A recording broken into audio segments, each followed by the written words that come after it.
ഞങ്ങളന്ന് പോയപ്പോ എന്ത് മഴയായിരുന്നു അറിയും. വെള്ളച്ചാട്ടം എന്നൊക്കെ പറഞ്ഞ ഒരു രക്ഷയില്ലായിരുന്നു. എല്ലാരും നിരഞ്ഞെന്ന് വിളിക്കുമായിരുന്നു. അയ്യോ, ഇത്ര കറക്റ്റ് ആയിട്ട് പറയാ. നീ അപ്പൊ പോയി? അന്ന് ഞാനും എന്റെ പിള്ളേരും എല്ലാരും കൂടെ അന്ന് പോയില്ലേ. എന്നിട്ട് നീ അത് പറഞ്ഞില്ലല്ലോ. അതാണ് ഇവിടുത്തെ വിഷയം. ഇവിടെ ഒരാള് പോയിരിക്കണ്, ഇപ്പൊ ഞാൻ പോയതാ ഇവിടുത്തെ. അയ്യോ പ്രഭാകരൻ ചേട്ടൻ, ഒരു കാര്യം ചെയ്യേ, നിങ്ങൾ റെഡിയാവേ, ഞാനും വേഗം റെഡിയാവാം. ഇവിടെ നമുക്ക് ഒരുമിച്ച് അങ്ങ് പോവാം. ഞാനും റെഡിയാവും, ഞാനിവിടെ വരാം. ഞാനും കൂടെ വരാം. அப்படின்னா நானும் வரேன்.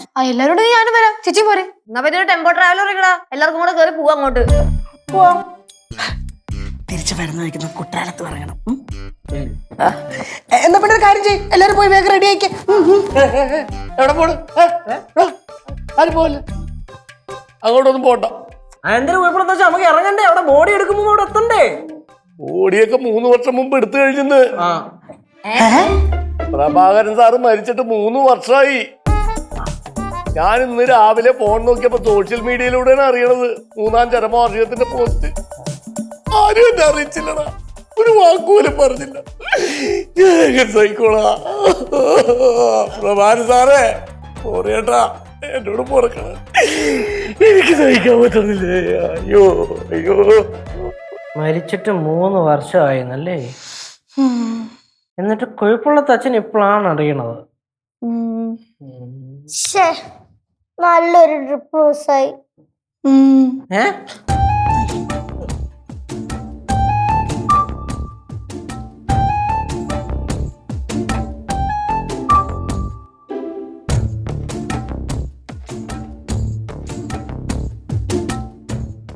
പിന്നെ അകത്ത് മുഴുവൻ തപ്പിയാ കാണുമോ? ഇതെന്തൊരു ഇരുത്തായി മനുഷ്യൻ. ഒരു വക കഴിച്ചിട്ടുമില്ല.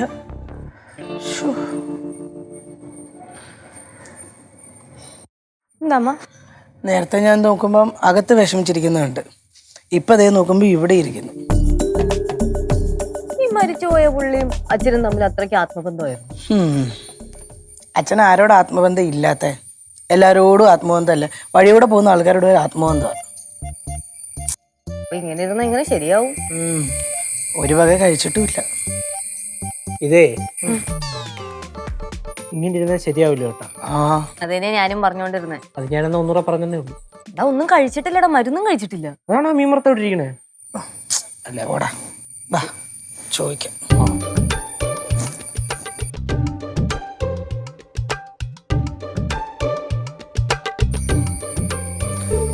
ചേട്ടാ, ഇതെന്തോ ഇരിപ്പാ ഇരിക്കുന്നേ, വല്ല കഴിക്കണ്ടേ? അച്ഛൻ രാവിലത്തെ ബ്രേക്ക്ഫാസ്റ്റും കഴിച്ചില്ല, മരുന്നും കഴിച്ചിട്ടില്ല. അച്ഛൻ മരുന്ന് കഴിച്ചില്ലെങ്കിൽ പ്രശ്നമല്ലേ? ഇതിൽ കൂടുതൽ എന്ത് പ്രശ്നമാവാനാണ് മോളെ? നിങ്ങൾക്കറിയോ, 3 ഒരുമിച്ചിരുന്ന ആൾക്കാരാണ് ഞങ്ങള്.